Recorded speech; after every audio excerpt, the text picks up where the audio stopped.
നമ്മളിന്ന് ഡിസ്കസ് ചെയ്യുന്നത് എല്ലാവരുടെയും ഫേവറേറ്റ് സപ്ലിമെൻ്റ് ആയ ക്രിയാറ്റിനെ കുറിച്ചാണ്.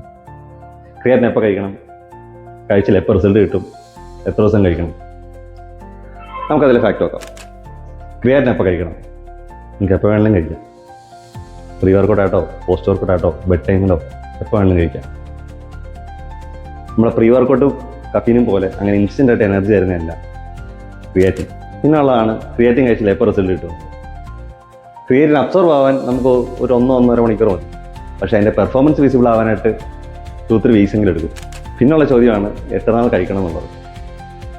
നിങ്ങൾ എത്ര നാൾ വർക്കൗട്ട് ചെയ്യുമോ അത്ര നാൾ ഇത് കണ്ടിന്യൂ ആണ്. എന്നാൽ മാത്രമേ നിങ്ങൾക്ക് അതിൻ്റെ പെർഫോമൻസ് അതിൻ്റെ റിസൾട്ട് അറിയത്തുള്ളൂ. നമ്മൾ ഡെയിലി ഒരു 3 to 5 ഗ്രാം ക്രിയാറ്റിൻ യൂസ് ചെയ്യണം. യൂസിൽ മാത്രമേ നമ്മൾ ഉദ്ദേശിക്കുന്ന റിസൾട്ട് കിട്ടത്തുള്ളൂ. പിന്നെ ശ്രദ്ധിക്കുക, ഇത് സ്റ്റിറോയിഡോ അങ്ങനെ പെർഫോമൻസ് എൻഹാൻസിങ് ഡ്രഗ്സോ ഒന്നും അല്ല, ഒരു സപ്ലിമെൻറ്റ് മാത്രമാണ്. എല്ലാത്തിനും അതിൻ്റെതായ ലിമിറ്റുണ്ട്. സോ ക്ഷമ വേണം, സമയമെടുക്കും.